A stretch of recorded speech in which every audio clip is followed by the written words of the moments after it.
Vamos viajar na maionese.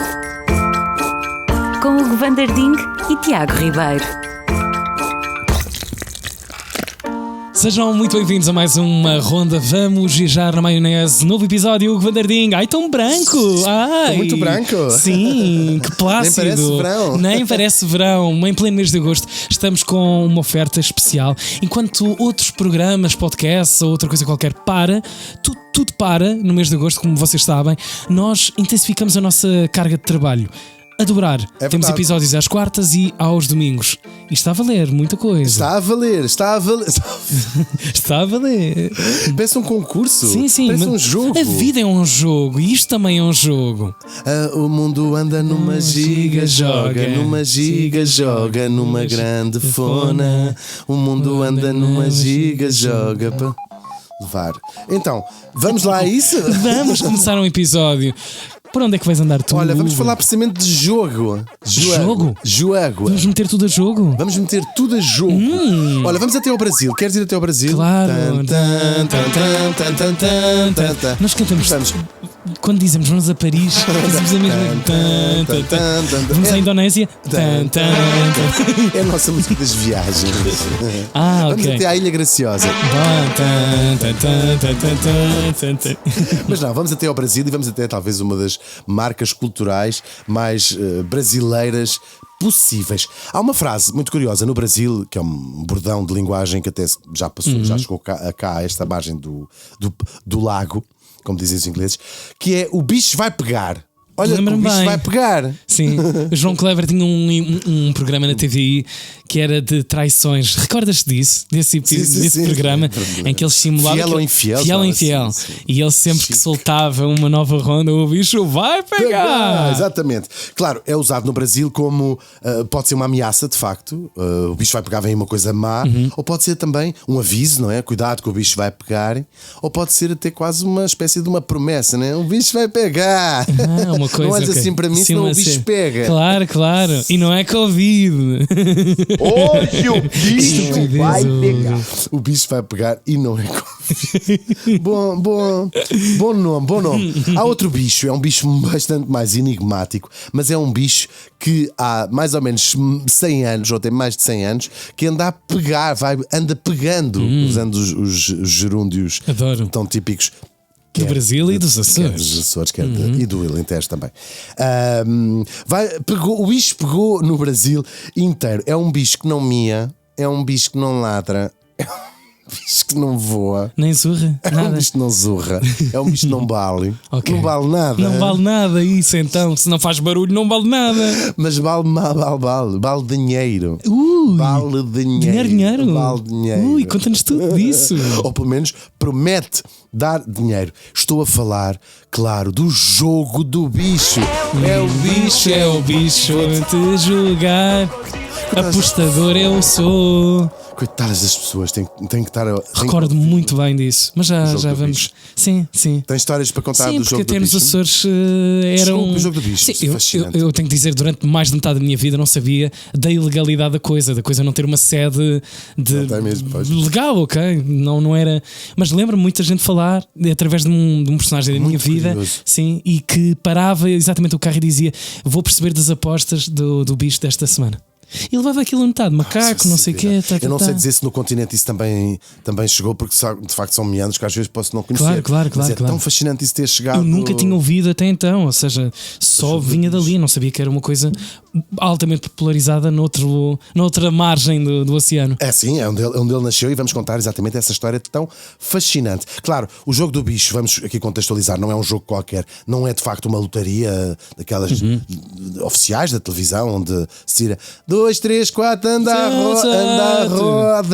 à roda. O jogo do bicho é uma coisa, é uma instituição de facto paralela, vamos dizer, ilegal, mas tem uma história tão fascinante, que é parte da mitologia brasileira, de facto, é mesmo verdade. Fora isso. É mesmo, é um negócio que vai misturar o quê? Superstição, vai misturar poesia zoológica até, e sobretudo uma economia paralela que movimenta hoje milhões e milhões, vamos dizer aqui, reais, que é a moeda do Brasil, e pelos vistos também de euros nos Açores, pelo menos. Vamos até ao início, tudo vai começar com um barão. Gostas quando as histórias começam com o barão? Claro, vai acabar mal.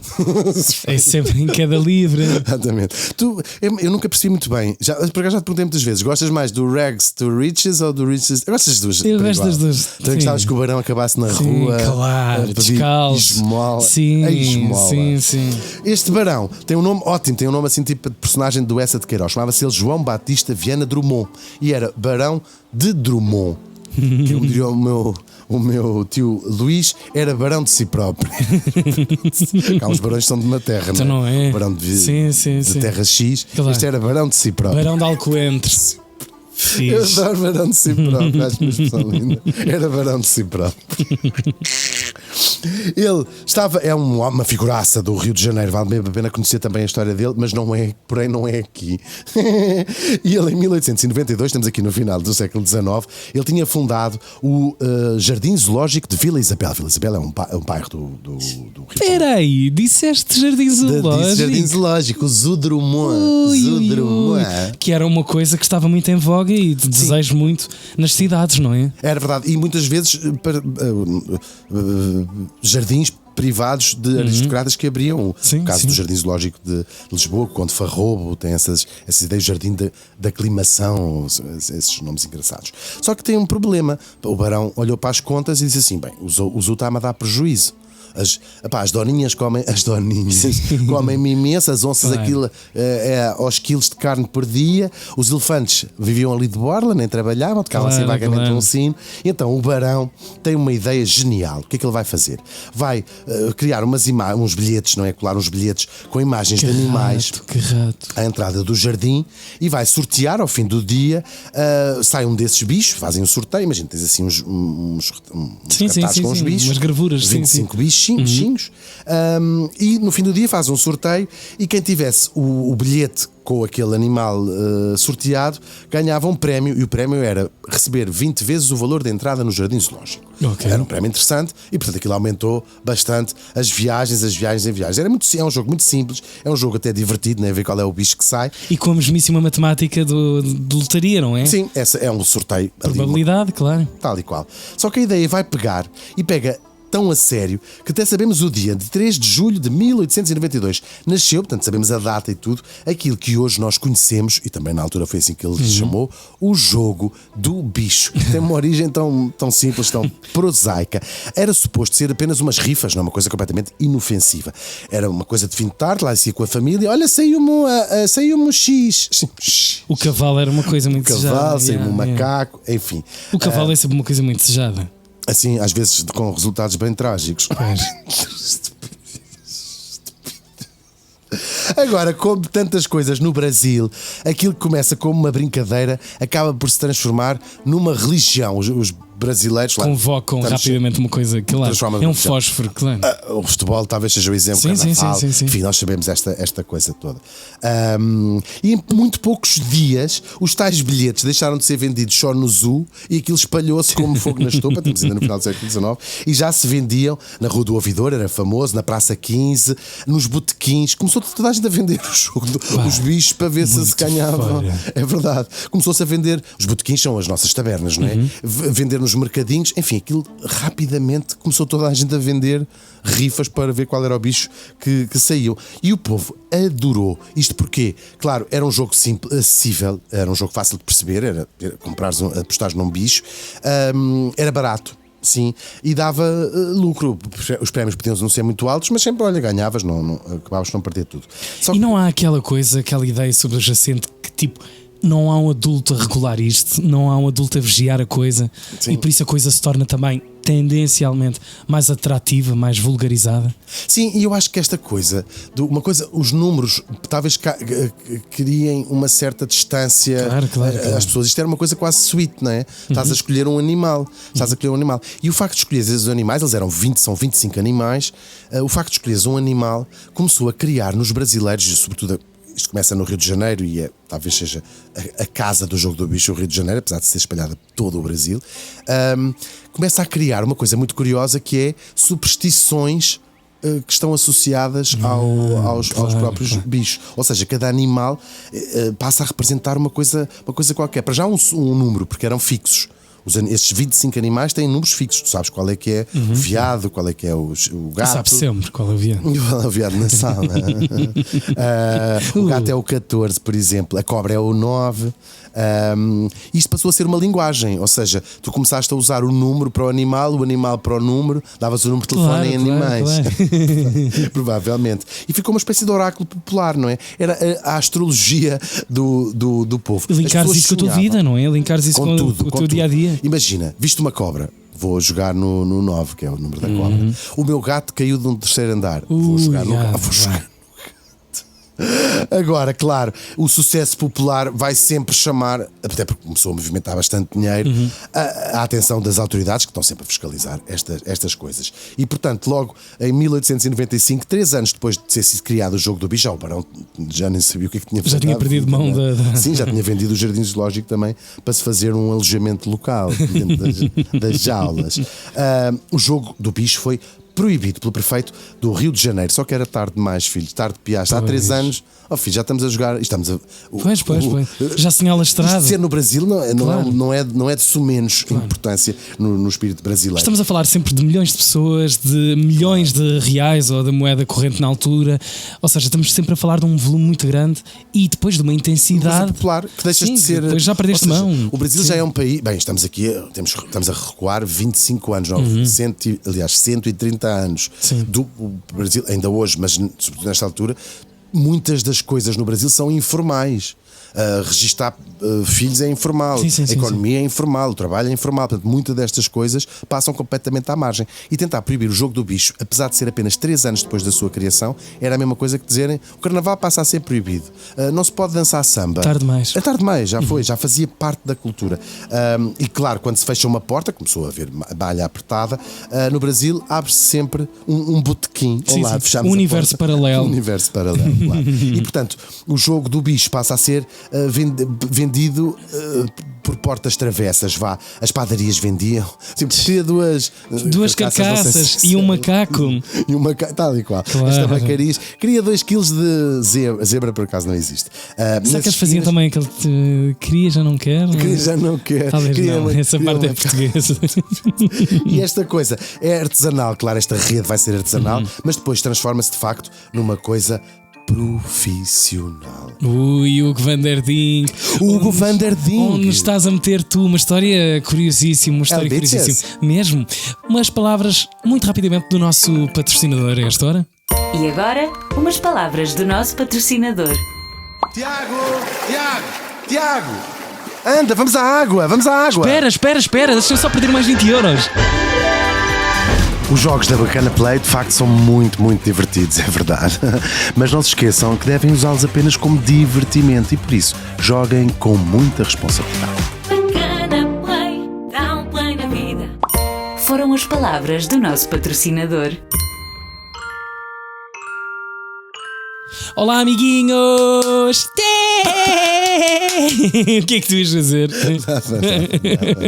Olá, amiguinhos. Estavas a abordar o micro e a câmera. Era uma abordagem séria. Nós estamos a fazer uma viagem sobre um universo que anda... Eu acho que se mitificou de alguma forma. São mais de 100 anos e de popularidade imensa de um jogo que...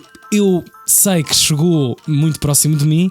Tu nunca o tinhas ouvido falar, ou seja, nunca percebeste à tua volta. Não sabia que existia. Que em Portugal continental, quero ele dizer, porque nos Açores eu já tinha. Mas não sabia também, não sabia. É incrível ter atravessado. Portanto, se vocês souberem de alguma coisa que tenha a ver com o jogo do bicho e possam partilhar, podem fazê-lo também nas caixas de comentários. Podem deixar o vosso comentário. Sim, o meu pai estourou tudo no jogo do bicho. Essas coisas todas. Subscrevam, partilhem estes episódios. Vamos viajar na maionese. Estamos a falar do jogo do bicho e estamos no Brasil. Quando o Estado perdeu completamente mão deste jogo. E estamos sobretudo no Rio de Janeiro. Ele depois espalha-se também a São Paulo, ao Nordeste. Vou dizer que se joga o bicho em todo o bicho pega em todo o Brasil. Lado, claro. Mas começou a fazer parte tão integrante do Rio de Janeiro como a Praia de Ipanema, ou como o samba, ou como o Carnaval. Esta cultura que acaba por ter uma parte romântica de ser quase uma economia paralela. E a vontade do povo. Sim, nós queremos jogar isto misturando aqui muitas coisas. Só que vem também a ditadura no Brasil e há uma proibição total de qualquer espécie de jogos de azar em 1946. São completamente proibidos. Todos os outros também. Tudo que é jogos. Pela ditadura militar. Só que o que é que isto vai fazer? Tal como a proibição tinha feito na América, vai criar toda uma rede ilegal. Underground, um mundo underground. Claro. Em degrau, um mundo em degrau. Que vais descendo cada vez que chegares ao fundo do poço. Não estás longe. E percebes que ainda há um alçapão. Claro, até os governos terem percebido que a melhor forma de controlares uma coisa descontrolada é legalizá-la e não ilegalizá-la. E hoje em dia, como sabemos, o jogo é legal e controlado.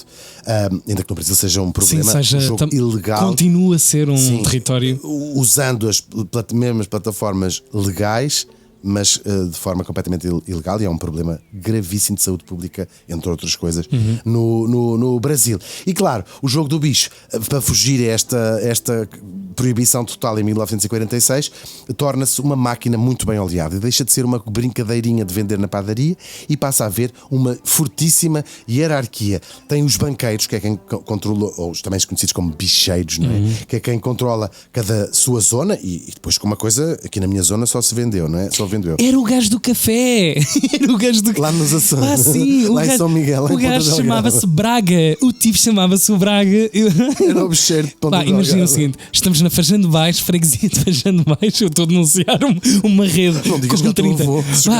Era o gajo era o tipo do café. Toda a gente ia lá. Paravam e vou ver o bicho da semana. Vou ver o bicho. Eu lembro-me disto. Mas era isso. Eu estou a amar este episódio porque tu estás a contar a minha própria ideia nenhuma que também tinha chegado cá a este lado. É mesmo, acho isso incrível. É fascinante, sim. E depois tinha, talvez aí na Fajando de Baixo, não por ser uma mais pequena, mas estamos a falar de zonas grandes no Rio de Janeiro, o bicheiro ou o banqueiro controlava aquilo. Depois tinha intermediários que recolhiam as apostas e uma coisa que se chamava os apontadores, que anotavam tudo, quem é que tinha apostado em quê, claro, nos caderninhos secretos. E depois havia aquelas pessoas que iam cobrar as dívidas de quem devia aqui, quem devia aquilo outro, e às vezes também não eram muito simpáticos. Nos anos 70, portanto avançando aqui. E tantos anos. Claro, já era uma instituição. Vou quase dizer uma máfia, não é? Claro. Já havia uma cúpula e começam a aparecer bicheiros que já são figuras públicas, são famosos. Isto quase nos estamos a remeter para os livros do Rubem Fonseca, daquela coisa que eu adoro, não é? Aquele universo do crime, da criminalidade pequena ou grande no Brasil. E estes bicheiros famosos como Castor de Andrade, o Capitão Guimarães ou o Tio Patinhas, tudo figuras famosíssimas nesta altura da crónica criminal no Passam, Brasil. saltam rapidamente a figuras populares, figuras pop mesmo, na gente. Sim. E controlavam os seus territórios ali com uma claro. coisa muito... O tal Guimarães, por exemplo, era um militar e vai profissionalizar o negócio. Ele cria códigos de conduta, áreas de influência, onde é que cada um podia vender o quê, e depois uma estrutura em pirâmide, no fundo. Portanto, aquilo é conseguir pôr ainda mais cargas ilegais. Claro. Aquilo já era ilegais. E alguns destes homens acabaram por ser figuras muito famosas e muito bem queridas na comunidade. Porquê? Eles pagavam escolas, eles patrocinavam blocos de carnaval. O jogo do bicho está intimamente ligado ao carnaval. Ou seja, depois...